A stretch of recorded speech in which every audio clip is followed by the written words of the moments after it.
Welcome everybody. My name is Deborah Lustig. I'm the academic coordinator for the Center for Ethnographic Research, the sponsor of today's talk, and the center chair, Martin Sanchez-Jankowski, asked me to welcome you on his behalf. He's out of town. Before we move on to today's event, I wanted to announce an upcoming event in April, on April 19th at 4. Wanda Lara, who's an assistant professor in American Studies and Ethnicity at the University of Southern California, is giving a talk titled The Contested Logistics of Racial Capitalism, How Global Commodity Chains Transformed Southern California's Spatial Politics. And that is based on ethnographic research, even though that's not entirely clear from the title. There's an event flyer out in the lobby with the location information. If you could please turn off your phones or otherwise silence them, that would be great. And I want to thank the sponsors and co-sponsors for today's event, the Graduate School of Education and the Center for Studies in Higher Education. And today, Dr. Moore is going to speak for around 45 minutes, and then we'll have time for Q&A. So it's my pleasure to introduce today's speaker, Dr. Ellen Moore, a visiting scholar here at ISSI. She received her PhD in Social and Cultural Studies in 2014 from the Graduate School of Education here, and she was also a graduate fellow here at ISSI, so it's really a pleasure to have her back and to see her rich ethnographic work paired with a really keen theoretical analysis come to fruition in her book. She has taught courses in anthropology, education, and social welfare at the University of San Francisco and at San Francisco State University. And she's also taught courses for transfer and reentry students here at Cal. In addition to being a visiting scholar here, she is a fellow at the Slow Science Institute here at Cal. And she also works as a social worker for recent immigrants at La Clínica de la Raza in Oakland. And there she is embarking on a new project examining the links between the wars in Central America in the 1980s and current immigration patterns and experiences. But today she's going to talk about her recent book, Grateful Nation, Student Veterans and the Rise of the Military-Friendly Campus, which was published by Duke University Press in 2017. And the book is for sale today for $20, either cash or check to Ellen Moore. So please join me in welcoming Ellen. Hi, everybody. Thanks for coming today. Happy International Women's Day. Yes. And I want to thank the Institute for the Study of Societal Issues and the Center for Ethnographic Research for inviting me. And thank you, Deborah, for that great introduction. Welcome, everybody. Today I'm going to talk about Iraq and Afghanistan war veterans' experience in college and about ways that veteran support efforts have been mobilized on campuses in ways that I argue inhibit discussion about the current U.S. wars and encourage what I call a growing militarization of common sense on college campuses. Today's talk is based on a study that was recently published as my book, Grateful Nation, Student Veterans and the Rise of the Military-Friendly Campus. It traces the experience of military veterans as they return from war and go to college. My research looks at how new recruits are trained to be soldiers and then at how this training intersects and sometimes conflicts with academic practices and expectations on student veterans. I look at campus programs designed to support veterans in the transition to college and at the diverse ways that student veterans support themselves and each other on their respective campuses. Today I'll focus on 3 of my research findings. First, that pedagogical differences between military training and academic practices made it difficult for veterans in college. Second, that college campuses are welcoming to returning veterans, despite claims to the contrary, and that these claims form part of a militarized common sense. And third, that support for veterans is conflated with support for the military on campuses, which then silences debate about the wars. So I began this research to study veterans in higher education. I wanted to look at veterans in college in part because in this current all-volunteer military, promises of education and social mobility have become increasingly tied to military service. High school students and young adults, many of them young people of color, enlist in the military for access to college funding. Recruiters promise that military training and experience will pay for and prepare them to go to college. But that wasn't working out for many veterans. I began this research in 2008 after hearing about a report claiming that 96% of all recruits signed up for GI Bill education benefits, Yet less than 8% of those used all their benefits, and many dropped out before graduating. Now, I want to say that this statistic is actually contested, but I'll get back to that, but it was the starting point of my research, this very statistic. In the years 2009 and 2010, it seemed like every event that I went to about veterans in higher education featured some speaker, usually a representative of the military, that was citing this statistic along with a clarion call that somehow colleges were neglecting student veterans. So this seemed to be a theme that was coming up again and again.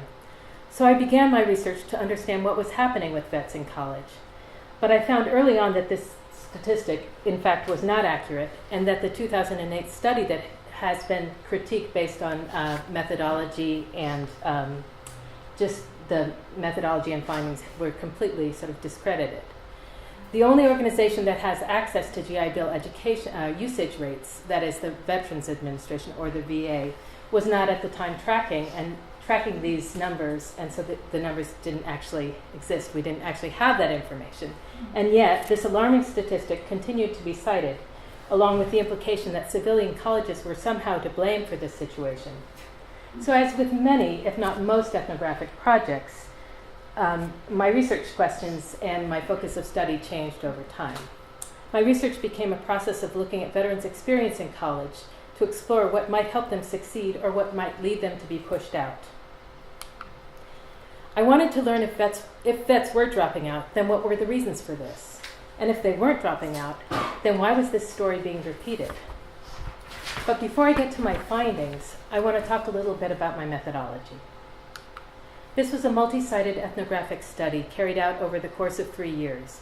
I did research primarily on 2 college campuses, the semi-rural Central Community College and the urban Southwest University. Now these are pseudonyms, and all names I use are pseudonyms. I also spoke to veterans from 5 additional campuses. I did formal in-depth interviews with 50 student veterans and had informal conversations with many more. I attended campus events and Veterans Club meetings. I asked veterans about their experiences in the classroom and talked to their instructors, observed how they were received on college campuses. I also included responses from an anonymous survey of a Southwest veterans class. I observed interactions with other students, teachers, administrators, and community members. I asked vets how they understood and made sense of their military experience in the context of civilian colleges. When I first started interviewing student veterans, it was clear that many, but not all, were struggling in college. So my research question then became, why are veterans having a hard time in college? Within the literature, I found 3 broad explanations for veterans' difficulties in college. Some said those who volunteer for the military are simply not destined for college. That is, they don't come from, quote, college-bound populations. Others noted that combat leads to durable symptoms of trauma that got in the way of learning in classroom. Now, I found these first 2 explanations very easily discountable. We know there's vast research that shows that first-generation students, immigrant students, students that don't typically come from college prep backgrounds, in fact, can and do excel in college. So we know that that's false within veterans communities and not.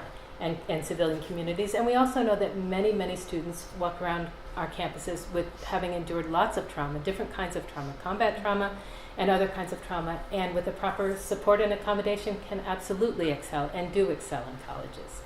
We also know that veterans have returned from all wars, World War I to the Korean War, Vietnam War, all conflicts, veterans come back and actually excel in college with the proper support. So we know these first 2 explanations are easily discountable. But what I found was that this third explanation, this third body of literature, was largely generated by military supporters and reproduced in campus student affairs publications. And it claimed that civilian campuses are unfriendly to the military and that this drives veterans away. So this third explanation, a sensible campus hostility to the military, is what I'll focus on in the latter part of my talk. One thing I did learn from talking to veterans was that many felt disoriented by differences between military teaching style and civilian academic norms and expectations and practices. For veterans, returning from war to college was difficult, in part because of divergent teaching and learning practices. The institutional military and civilian college are both educative settings, clearly, but they operate with very different norms and logics. Many veterans in this study said that their military training felt very immediate, hands-on, fast-paced, and applicable to life or death situations. Their expectations of relevance and intensity created a disconnect when they returned to civilian college, where many found the process and content of learning to be passive, abstract, without context, and slow. Now, I'm not claiming that these are dichotomous learning styles. Clearly, we know that this is not a true dichotomy. Clearly, there's theoretical learning that happens in military training, and there's kinesthetic learning that can and does happen in college. Not enough for my taste, but it does happen in college. So I'm not claiming that this schema, I don't endorse this schema as an empirical fact, only to say that many veterans brought this up as a real problem for them. And it was one of the biggest factors that they had in having difficulty in college. It's okay, I got a little funky. Okay. Okay. So an example of this is Army veteran and Central College student Evie. She described her first unsuccessful attempt at college. She said, "I thought, this is too slow. There wasn't any hands-on. There was nothing that even got us out of the chairs. I couldn't learn like that. I was getting Fs. I just wanted to go back to the military. I dropped out of school. I thought, how is it that I can get through all this stuff, throwing grenades and firing rifles, and I can't get through community college?" Evie wanted to regain a sense of competence by returning to a more familiar environment, and she ended up re-enlisting in the Army. Eventually, some years later, Evie went back to community college, transferred to a 4-year institution, and became a nurse practitioner, and she works as a nurse practitioner today. So what that shows us is that these challenges are real, but they're also temporary and not ultimately determining of veterans' success or failure in college. Rather, it was a question of acculturation and adjustment, which takes time and doesn't often follow a linear path. But the learning style differences were very real and were brought up by the vets as an obstacle to their college education. I also want to say that every vet that I talked to about having difficulty in college later on went on to finish. So these are positive stories, but I just want to highlight, because I'm talking about difficulties, that's what I'll focus on. But some went on to graduate school. One is getting his one vet profiled is getting his PhD. So these differences in learning styles are real, but they're temporary, and again, need support to sort of overcome. Okay. What was not reported to me as a problem was campus unfriendliness or an anti-military bias. None of the veterans told me that they felt unwelcome because of their military status, and I didn't observe hostility against veterans on any campuses. What I did find was militarized common sense and the promulgation of heroic narratives that some veterans say distorted their lived experience of war. Moreover, I found that many war veterans themselves were highly ambivalent about their military experience and had their own critiques of war.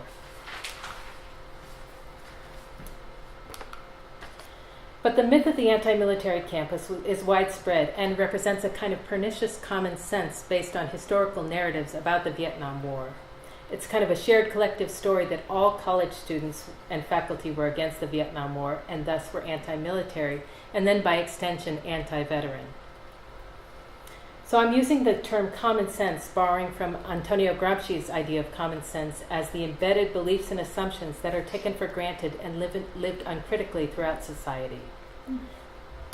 I define militarized common sense as a set of embedded beliefs that war is a natural and necessary part of maintaining nationhood, that military priorities should be more important than non-military ones, and that war veterans should serve as positive public symbols for U.S. military projects. But with this alleged problem of anti-military bias comes the need for a solution: to create more military-friendly campuses by instituting programs that conflate support with the veteran with support for the military. The claim that college campuses are anti-military and thus anti-veteran, while not reflective of reality, nonetheless performs discursive work. It lays the groundwork for interventions designed to fix this hypothetical problem of anti-military bias through the creation of the Discourse of Care for student veterans.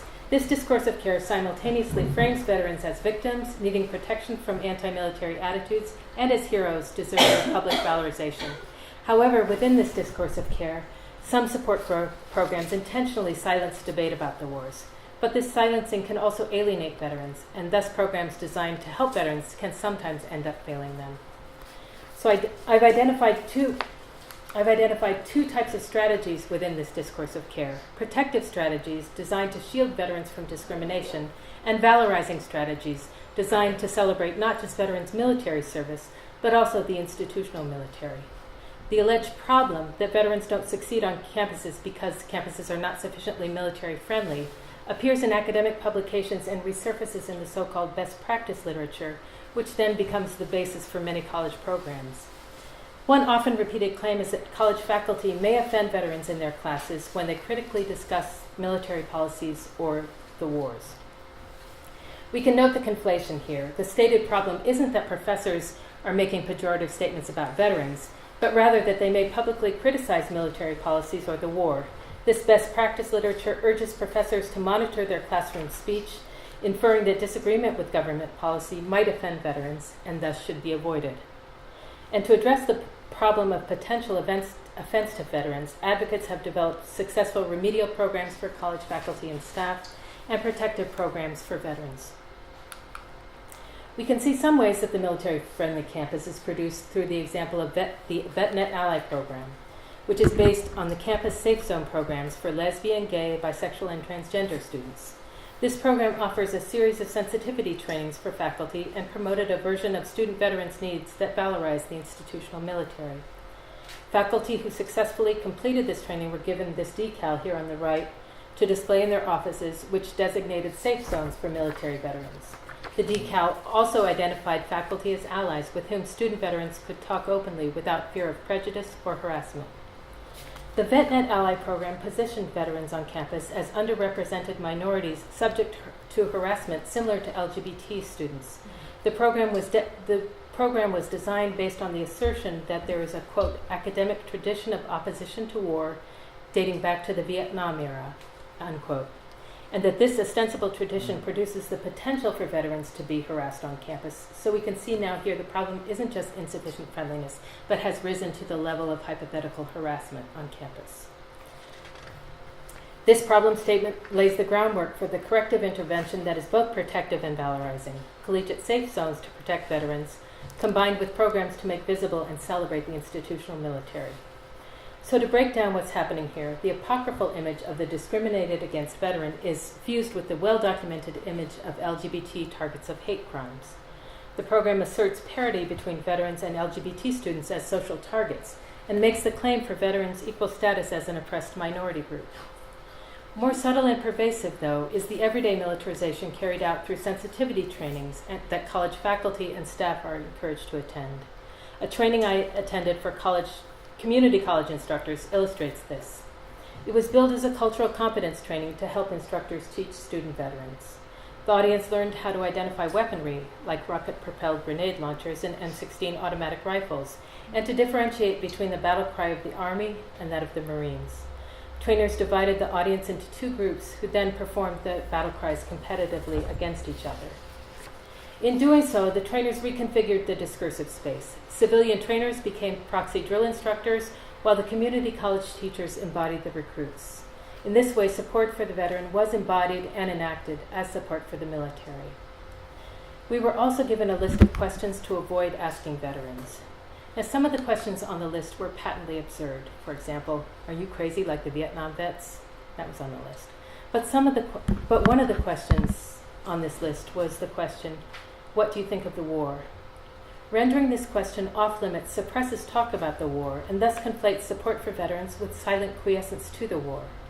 In this way, militarism becomes part of the hidden curriculum of community college instruction.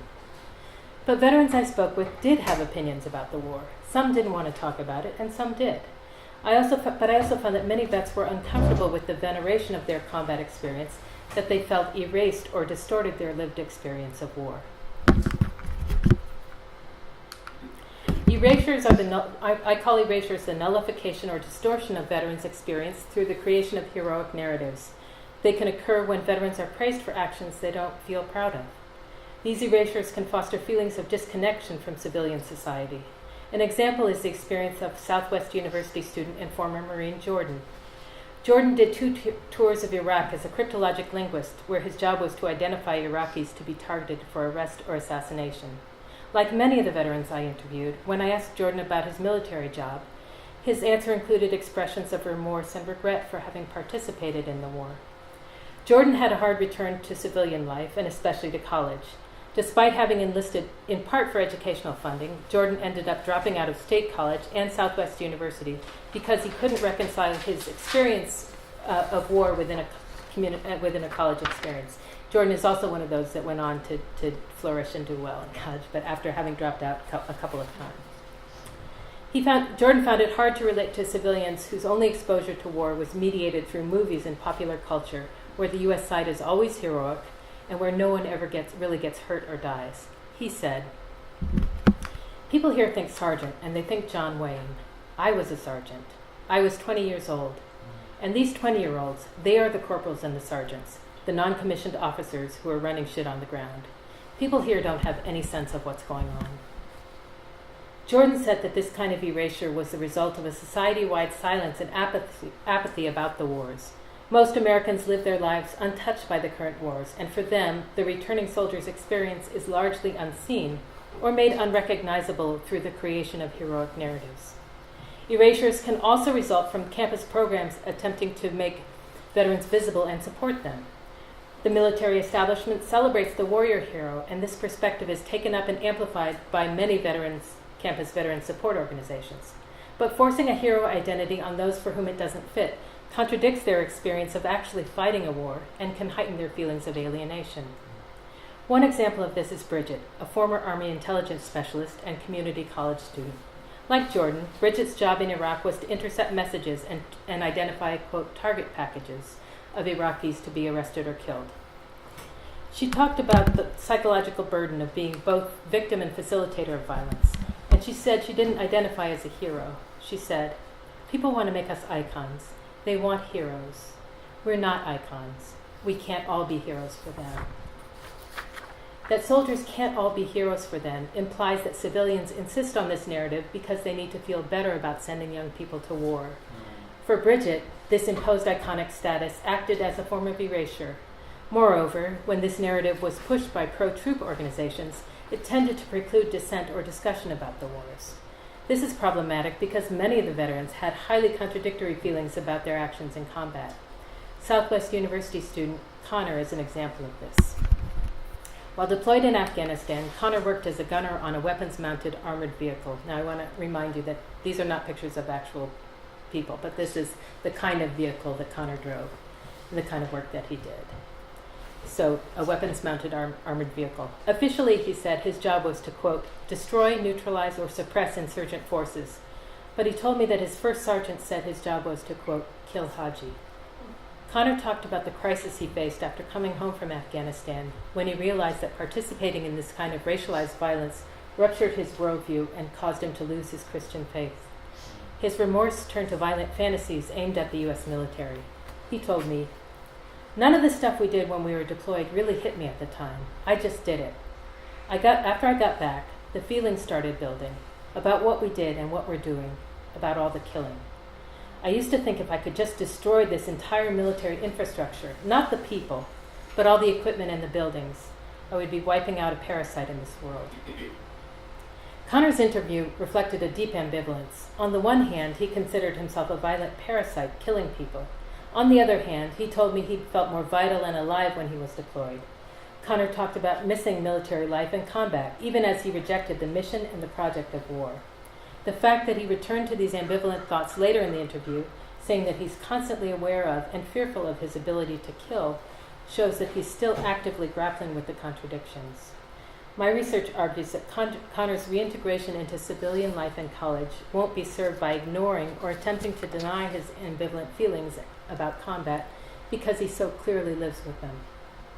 But many veterans return to campuses that choose to support them by hailing them as unalloyed heroes and treating the war as an assumed necessity. So I want to be clear. Some veterans like being celebrated for their military service and recognized for the sacrifices involved in combat duty. In an anonymous survey, Southwest student veterans were asked what they wanted their civilian peers to know about them. One responded, "I want them to understand that I served in the Army for them. Our sacrifice was done to protect their freedom under the Constitution." Another responded, I feel it is important for the people on the SU campus to know that I am proud to have served honorably. I am honored to have worked alongside the people that I had the opportunity to serve with. I am who I am today because of that sense of responsibility I learned from the military. So there are many people that came out of their experience with really important wanting to claim those positive experiences. But for students like Connor, Jordan, and Bridget, reintegration meant that they had to deal with their conflicted feelings and that these didn't disappear with heroic accolades. So how do student veterans feel about these initiatives designed to support them? So overwhelmingly, I think every single veteran that I talked to said they really, really appreciated, logistical support and some moral support on campuses, like pre-registration for classes, like accommodations for disabilities or accommodations for classes, like veterans only classes. They really appreciated those specific interventions. And since this talk is particularly about silence and gratitude, I'm going to be talking about that in this next part. So I'll give some examples about the veterans' complex relationship with the societal silence and ritualized public gratitude. This becomes especially poignant with the phrase, "Thank you for your service." First, I'll talk about this phrase in the broader society and then explore how it surfaced in veterans' academic lives. William Deresiewicz writes about the contemporary cult of the uniform in which U.S. civilians with no personal connection to the military treat uniformed soldiers with what he calls ritualistic piety. Deresiewicz argues that when people glorify soldiers and veterans without understanding what they do, their piety makes it difficult to have honest debate about empire, wars, and the defense budget. In the years since 2001, the phrase, "Thank you for your service," has become a central feature of this ritualistic piety that is routinely enacted in airports, schools, shopping centers, and movie theaters. It can take place wherever identifiable military members or veterans come into contact with civilians, or each other, I should say. At the beginning of my research, I was advised by a civilian employee of the Army that I should introduce myself to veterans by thanking them for their service because this would facilitate trust and communication. Now, this may have been the case with some of the participants, but because the phrase was so ubiquitous, instead of repeating it, I asked veterans to describe how they felt when they heard the phrase. Answers ranged from casual appreciation to active dislike, but many said that the phrase, coming from strangers who knew nothing about them except their military status, seemed like a platitude, like something civilians thought they were supposed to say. Army veteran and Central College student Mitchell said, "I've had people tell me, 'Thank you for your service' or whatnot. It's more of a passing nod these days. I mean, don't get me wrong, there are people who actually mean it, and you can tell, or at least I can tell, when people mean it when they say it. But there are some people who come and say, 'Thank you for your service, thank you for your service.' It kind of makes me want to puke sometimes." Asked to elaborate, Mitchell said it felt like an insult when the phrase was spoken out of apparent obligation. Without intention or irony, Mitchell evoked the apocryphal image of the spitting 1960s anti-war protester turning that trope on its head. He said, "It's almost like a spit in the face. It's like they say it because they need to, or they think they should do it because everyone else is doing it. No. If you don't mean it, I don't want it." Again, it's important to note that not all veterans objected to this phrase. Some liked being thanked for their service, and some felt indifferent to it. Southwest University student and Marine veteran Max said that he wasn't bothered by what he saw as a pro forma expression of thanks, but that it too often was a prelude to unwanted conversations with civilians about his combat experience. He said, "I never liked it when people would be like, 'Oh, thank you for your service.' I just felt uneasy about that. I don't like a lot of attention like that. It's nice if people would wave and say, 'Hi,' that's nice. But then it turns into a discussion and there's an interview of me every time I'd meet someone. They're like, 'Oh, you were in Iraq?' And I'm supposed to tell my whole life story to these people. It's like, I was just going to get some pizza." Amid the silence, praise, and public gratitude, what I found missing in veteran support discourse was the understanding that veterans have highly variable and often contradictory needs. Most of the veterans I spoke with felt pride in aspects of their military service, but they also experienced pain and conflict about their actions in war. Some veterans described the military experience as producing what one called the best version of himself, and he wanted to celebrate that personal transformation.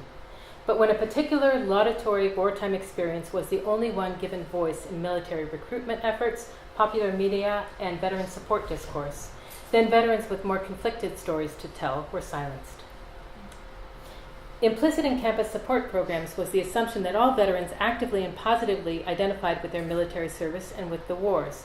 Yet for veterans who felt conflicted about the wars and their actions in combat, programs that promoted a sanitized, if not glorified version of war, heightened their conflicted feelings. But I found there wasn't a lot of room in most campus support organizations for veterans to address those mixed feelings. Many groups emphasized unconditional support for the troop, but this support could come with a condition. It could not include ambiguity or dissent about the wars, or about the military mission itself. Thus, some campus veterans groups were fashioned as no politics zones, where in the name of supporting veterans, critical examination of the wars was prohibited. A Southwest University Students Veterans Club meeting I attended illustrates this. The meeting took place 3 days after a student veteran had died of a self-inflicted gunshot wound in his dorm room. That night, the meeting was packed and began with the president of the club saying, "I'm sure you all know what happened to our brother. This is a big loss for our community. After a moment of silence, we'll open the floor for comments. But I want to remind people that we're a nonpartisan group and we're not here to talk about politics or to debate the wars." Now, this Veterans Club meeting typically began with an admonition against partisan politics, so that wasn't unusual. And it's also not unusual that the leader would want to focus comments on remembering the deceased. What is noteworthy is that during the comment period, another member, Adam, a former combat Marine who had come in late and missed the president's instructions, said to the group, "I had to come here tonight to be with my brothers, but I want to know, when are we going to stop these fucking wars that continue to take the lives of the best of us?" The president gently reminded Adam about the group's no politics rule, and that was the end of the discussion. No one else said anything about the deceased veteran, and the meeting quickly moved on to administrative announcements. What happened at this meeting created a double silencing for Adam. He wasn't allowed to fully express his grief about the loss of his fellow veteran, and he wasn't allowed to talk about what he saw was the force behind his comrade's death. Moreover, this served as a teachable moment for the rest of the room. Those in the room learned that their speech would be monitored and silences would be enforced. But beyond dictating what is publicly grievable, this silencing is part of what Laura Nader calls the controlling processes of hegemonic construction. It regulates discourse and makes talking about the war off limits, reflecting the position that to support veterans, one must be part of a greater, unified war effort. This practice narrows the task of troop support to dealing with the so-called apolitical, social, and psychological sequela of war without being able to talk about its cause. Creating and enforcing a putatively apolitical space denies veterans the chance to fully express the full complexity of their relationship to war. But this no politics rule was enforced selectively. I found in many veteran support spaces that politics was understood to mean any talk that challenged or critiqued the military or the war. The naturalized politics of militarism were taken for granted and considered expressions of patriotism rather than politics. But this common sense view of veterans as pro-military warriors was also contested, often by the veterans themselves. For example, Jordan refused to participate in Campus Veterans Day events. He explained it this way: "I don't want to have to sit through something that's going to infuriate me. I'm not very good at keeping my mouth shut, but I don't want to speak up and smash someone else's point of view. But if we're really going to talk about this, you can't just toe the party line and have these fucking talking points like politicians." The power held by abstractions of silence and gratitude has roots in the distance between U.S. civilian society, the current wars, and those who fight the wars. This distance is made possible in part because only about 0.5% of Americans serve in the military, so most Americans live their lives untouched by the current wars. And the fractured narrative that celebrates the warrior while obscuring the war increases many veterans' feelings of disconnection from civilian society. Narratives of gratitude and praise engendered support for military projects through a discourse of care that supported some viewpoints but silenced others. This discourse of care links notions of respect and disrespect towards veterans with allegiance to current military missions. Yet, as many veterans I spoke with noted, beyond simply promulgating military ideologies, reflexive mandated gratitude also allows U.S. civilians to avoid engaging in public debates about wars carried out in their name.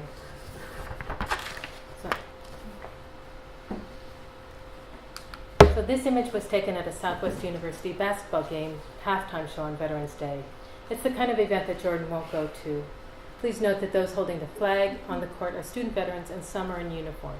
Now, this giant flag ritual has become increasingly common, especially at major league sporting events, but it was uncommon at the time at Southwest University basketball games.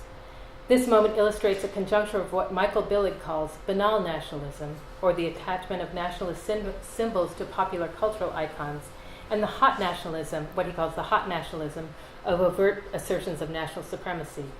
It illustrates the articulation of banal and hot nationalisms as played out at Southwest University, and it's one example of how militarist symbolism is sutured to a nationalist narrative in the apparently non-militarist, non-nationalist university. But as Gramsci, Stuart Hall, and other theorists of power remind us, no hegemonic moment exists without the possibility of contestation.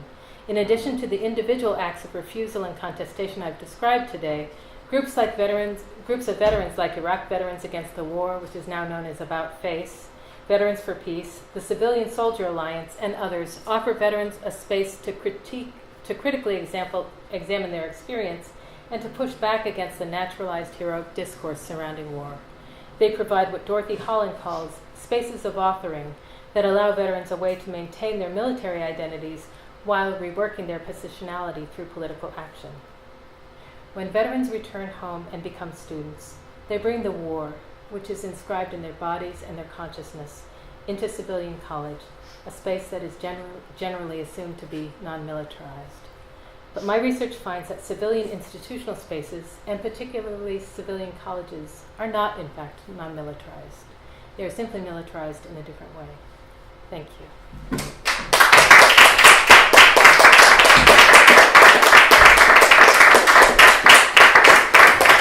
Yes. So I came today when I saw that it was a topic that was going to be discussed, and I became more hopeful because I've been saying for years, where is the peace movement? What happened to us, right? And I became a member in 1991 with the first Iraq War of Grandmothers Against the War. And we eventually had a group that went into high schools to talk to the young men and young women about not joining the military. And what we found was many kids knew enough not to, but there were others who had no choice. There was no place for them to go. They weren't going to college. They didn't have money to go to college. And that's what they chose. So my perspective is, long before community colleges and colleges, we need to get to the kids way before then. And because I think we are living in a militarized society, there is no question about it. It's been going on for many years. And as an old woman and a grandmother and a great-grandmother, it's very distressing to me personally and to all the people that are in my community today. So I'm grateful that you did this work. Thank you very much. Thank you. And thank you. As I say, I was really, really concerned. I mean, the statistic that I cited in the beginning that 96% of veterans signed up for the GI Bill, but less than 8% of those were using their benefits. That was striking to me. That was wrong. I mean, that was immoral to me. That was like, what is going on here? So that's why I started this research. And in fact, there are explanatory factors about that specific statistic that I didn't know that wasn't actually cited in the report, in the 2008 report. For example, I didn't know that the current GI Bill is sort of like it's like a payment plan, or it's sort of like you sign up, you pay a copay out of your paycheck. You pay $100 out of your paycheck every month, and then after a year, you're eligible for GI Bill education benefits. So it's sort of like a copay. It's an education plan. And most people said, I didn't even know that I was going to go to college, but my sergeant said, you have to do this. You'd be stupid if you didn't do it. So there was a certain coercive factor in that 96%. I mean, I totally believe that is a true statistic because, like, why wouldn't you sign up for something that you would get a full college education with $1,200? And then when people were coming back in the mid-2000s, when the economy was still robust, people were saying, well, they would much rather get jobs, because there were jobs to get. And then after the crash, many vets were coming back to college because there weren't jobs. So there's some, when the person that mostly was, he was a colonel and he was the head of troops to college, when I kept hearing him cite this statistic, and I asked him once, can you give me more information about that statistic? And he said, well, you can understand there's a lot of asterisks with that statistic. So that sort of tipped me off that there was more to this than met the eye. But no, it's very concerning. People do, people. I mean, we're looking at it at a day-to-day. Today is the big give, where we're trying to get private people to support the university. To which I say, if you're going to write a check, that's great. Can you also write to your legislators and demand that they stop defunding the university and that they make public education be public? How about cutting the military budget? That would give us billions of dollars. I'm saying that we could prioritize human needs and be safe, is what I'm saying. Ron? I apologize. Yeah, I was late. I apologize if I missed if you touched on this earlier. I wonder if you might share a little bit, if you haven't already, the gender issues that come up and the women that you. That's a really good point. And in this, I didn't address that in this presentation. Unfortunately, that was a lack.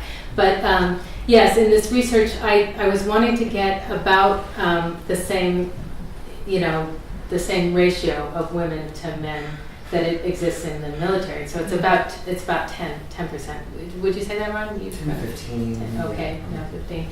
And so I was trying to have that be mirrored. One thing that I found was 100% of the women that I talked to had self-identified as having been either harassed or assaulted.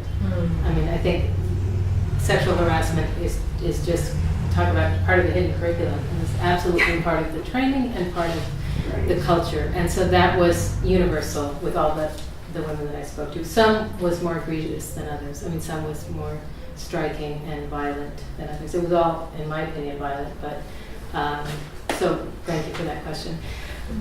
What I found was the women that I spoke with had qualitatively different experiences. They were outsiders and sort of seen as transgressors from the beginning. They were not what the military was based on or built for. And so they were always outsiders trying to sort of make their way, and so in that sense, some of the bonds that I observed were incredibly deep based on that outsider transgressor position that they were sort of forced into. So, I mean, I found some differences in that way, the quality and the nature of the relationships that were built of survival, definitely. One thing that I didn't put in the book, but I really noticed it in the women's stories, was that space had a lot to do with their experience. Like every woman that talked to me about interactions, usually with higher-ups, that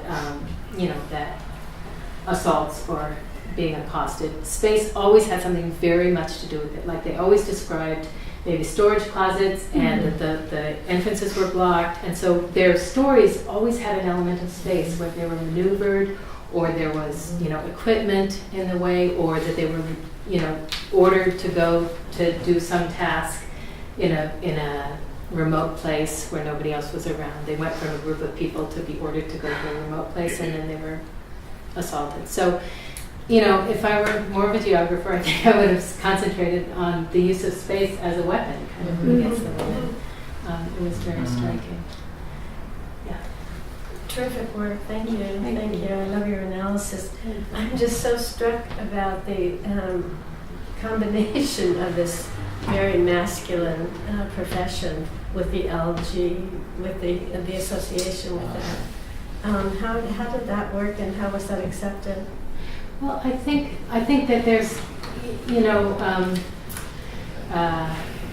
Stuart Hall talks a lot about articulation, where you have this idea that makes sense to people, and then another idea that can be opposite, but also makes sense to people, and they come together in a particular way so that it all makes sense, even though they're sort of opposite discourses that people say, oh yeah, that makes sense, okay, this makes sense, so this makes sense. And so I think that that's the process that happens. But it is true that veterans are a minority on campus.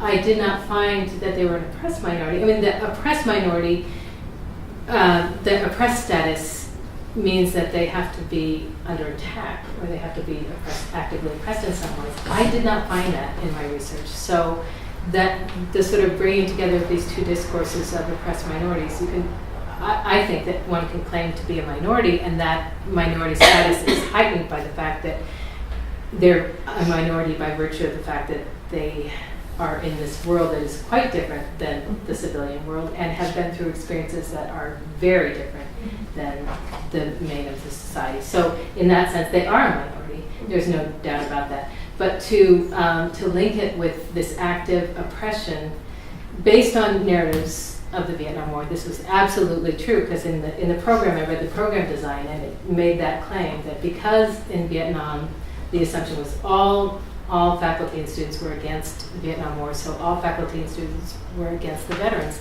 And that's a point of conflation that is really problematic. I mean, some people, I wasn't around in that time, but people that were around in that time have contested that all people were against the war, and then hence the military, hence the veterans. I mean, unfortunately, this conflation comes up.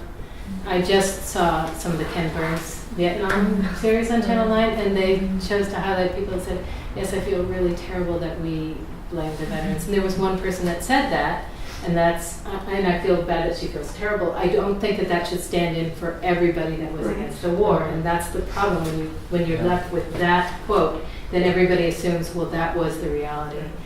And from my research and from my talking to people that both were there at the time and protesting at the time, many of whom were veterans themselves. I mean, that was the other thing, is that the peace movement had so many Vietnam veterans involved that it was very clear that it was not an anti-veteran movement as a movement. And I was just gonna say the irony. This it's just like how empire functions. It's like the most radical opposition in Vietnam was from veterans who had come home and who had lost, had seen the terror, and then somehow it's now become this sort of. It's just crazy. I think I might have told you this. Like I was in Canton, North Carolina, and it's a pretty significant veteran presence. And they had this massive delegation in the Labor Day parade this last September, and then this huge truck, and it was like, war kills children. Like that was like the Janeiro, and it was like really intense. And I was really inspired kind of like by the end, some of the last slides, just to see how veterans are like organizing in such powerful ways. I'm like, wow. I mean, I'm just curious, I felt like there's something really hopeful in your scholarship around how veterans are helping to organize themselves and helping to contest for this. What do you see what are you excited? Do you see possibility there? Well, I'm really excited. I have to say, it was a joy to do the research that I did. I really loved meeting and working with these veterans. And as any long-term project, one becomes, really caring about communities. It was really a wonderful experience to be able to work with the vets. And one of the things that I noticed is that most wanted to reclaim certain parts of their military experience, even as they would reject. I mean, who better to know the horrors of war than people that were in the horrors of war? So who better to know? So they had very, very clear-eyed vision of it, and were not as susceptible to the mystification that we see all the time. So that I really noticed. And I also was really heartened to see how some relationships that formed were extremely deep. I mean, you don't go through an experience like wartime experience and not be changed and not have to be dependent on your comrades, your fellow soldiers, without understanding the interdependence of each other. So that was very strong. That was very strong within these communities, which I see much like sort of organizations in the churches and the civil rights movement. There's a basis, there's a foundation, there's a moral center that people shared in the churches and the civil rights movement. So those were bases of mutual understanding, and then from that place you can come and multiply that power a lot. So I feel the same kind of hope with veterans communities, honestly, that people share.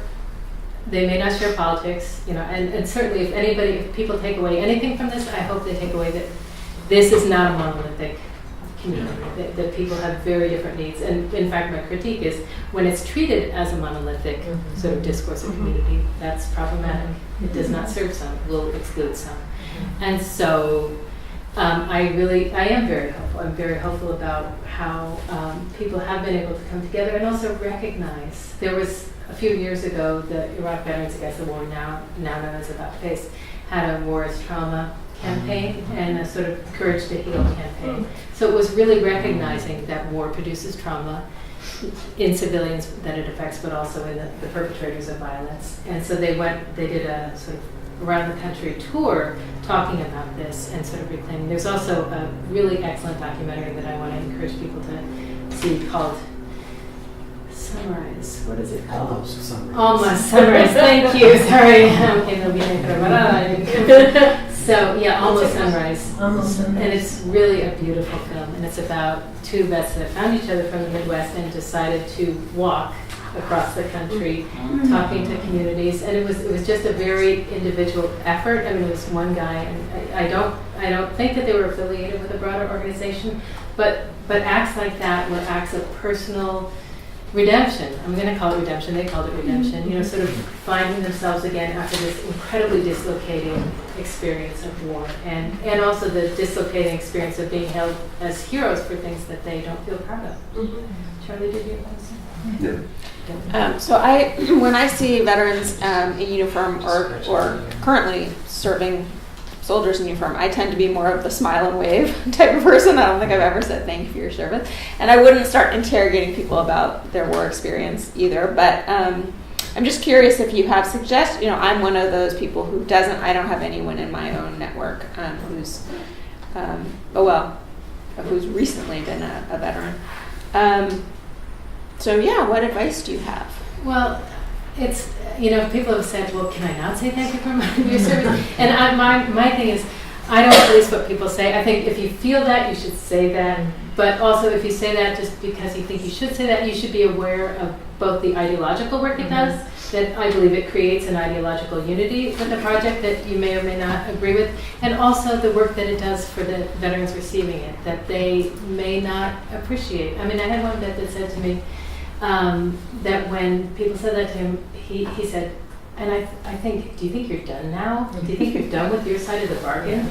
You know, his analysis was that these are other people's children and poor people's children that are going to fight in the war.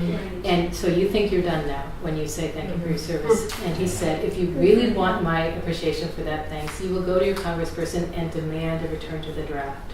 Because that way, if it's important enough for the country to go to war, it's important enough for every person's child to fight in it. So that was his position. You know, all I say, you should say what you feel, what you think is the right thing. Be aware of the ideological work it does. Also, you know, sort of be aware that it may not be received uniformly positively, and that it's complicated. I'm very interested in this, what you refer to as best practices literature. That I get a lot of emails at the university, and I've never been invited to a best practices cultural competence for teaching vets anything. But were you able to do any digging around to find out who's publishing this stuff, who's creating it, I'm interested in that system. Yeah. Well, there's different sort of, by and large, it was sort of educational student services literature. The Insight to Student Services had a whole How to Make a Military-Friendly Campus edition. And I also want to say that recently people have begun to disarticulate veteran-friendly from military-friendly campus. So that's an important change, because it was military, how to create a military-friendly campus, and now people are nuancing that, which is a positive change. But also, this particular cultural competence training was funded by the Zellerbach Foundation, and it was carried out over I saw it at 2 different community colleges. Okay. So I think it was being piloted at the time. I don't know if it became embedded in best practices, but I know that elements of it were definitely in the VetNet Ally program that I read. I mean, I read the program for the VetNet Ally program, and it did include the cultural competence piece, did include learning about RPGs and automatic weapons. So what I found from talking to vets, they were very disturbed that people in society with no actual relation to war would think they understood war by either playing war-themed video games or by knowing how to identify RPGs. They were very disturbed that by knowing the accoutrement of war, that people would assume they knew what it was like. So it was interesting that the very things that some of the vets made people incompetent to interact with vets were the things that were being touted in the best practice as this makes you competent because you know what an RPG looks like. I have a couple of questions. One is how much did people feel like they did a service, and were serving the United States, versus I think one of the things that Zoe said is a lot of them felt that they were working for each other and not a nationalist program, and didn't feel they were doing a service to the people. And I was just thinking, I'm sorry, I lost my thought. The other thing is this whole notion of race and class, and how does that, when you talk about oppressed people, does that enter the picture at all? It absolutely does. And I'm going to ask Adam, do you want to speak to this? Because didn't you do your research in when you were in college about that, or no? Race and class and military recruitment? No. Okay, not to put you on the spot. I mean, I can talk about it. I'll withdraw the question. But I mean, if anybody wants to speak to that, you're welcome to. But it is absolutely true that Meredith Claycamp has done studies that show that in the wartime military, or in the peacetime military, the recruits of people of color tends to go up. In wartime, the active recruits tends to go down, which she interprets that as people sort of are looking for vocational options, but not necessarily a nationalist wartime option, that they're not ideologically motivated, they're much more, that was her interpretation of it. It's absolutely, I understand the U.S. military as a project informed by whiteness, informed by a sort of racialized, although the U.S. military prides itself on only seeing the color green. There is no color. It's the color green. That's what they say. What about blood and color red? But clearly there is a sort of racialized overture. And what I found from talking with some vets of color, although the main thing for them was, as Zoe Will says, the relationships. It was the relationships. It was not the project. Although many people that I spoke to really did believe in the project, and that's what I want to make clear, that there was a diversity, and people really did believe that they were fighting for our freedoms in this country. So that so there were people that believed that, but I think it was really the relationships, and it did transcend often racial barriers. The gender barrier I did not find it easily transcended. I thought that was almost a sort of impenetrable, because the foundation, I would say the foundation of military practice It's patriarchal. is masculinized. And so I would say that when you have an institution that is so imbued with that, it's very, very difficult. Even with edicts, it doesn't change with edicts. And so I think that I'm going to say I'm happy with the book. I could have gone deeper into race and class. And race and gender, but I could have gone deeper into it. I'm just, I forgot my idea. It's the idea of thank you for your service, which is just so simple and minimal compared to a person who has been through, who's completely changed, and been through so much. It feels like the service, what they call service, has just been a huge experience. I mean, that they're marked forever. I mean, there's something, a contradiction between the word service and one vet said to me, it's sort of like, it sounds like you just bought a hamburger. They felt like it really minimized, diminished what it was. But at the same time, the idea of military service, I mean, for many military members that I spoke with, well, the vets that I spoke with and got to know more, they were really about that. Many joined because they wanted to serve, and they wanted to serve in different ways. So it made me realize that there is this sort of sense of common good that people want to participate in, and unfortunately in our society, the avenues to do that are to go to war, and rather than sort of a national service that people could do more things besides military service. They could actually do other things. something good. I mean, Well, yeah, because I had done some research more on like demilitarization and the peace dividend that sort of we never realized, and that was the thing. Is like the theory was you could take all of this energy and organization and address it, to so many other. So like you could use those skills to like address so many. I mean, you think about climate, you can just like run it down like all of our infrastructure challenges and climate, and they could be projected in so many different ways, but we've never realized that. It does feel like the idea that you're building, it's like when there's so much debt, right? It just makes it hard that this is something that you're not involved in this larger nation building project. You know, it's like hard to, you know what I mean? Like when in peacetime, it's very different than when you're in the kind of like people that did 2 or 3 tours in Iraq. It was just terrible. It was Well, so crazy. that's a whole other thing. That's a whole other travesty. That's Yeah. just an absolute travesty. That what people need to do, what people have to do. 3, 4, 5 tours of duty. Well, maybe we'll close it there, and Ellen can stay and chat more with anyone who's interested.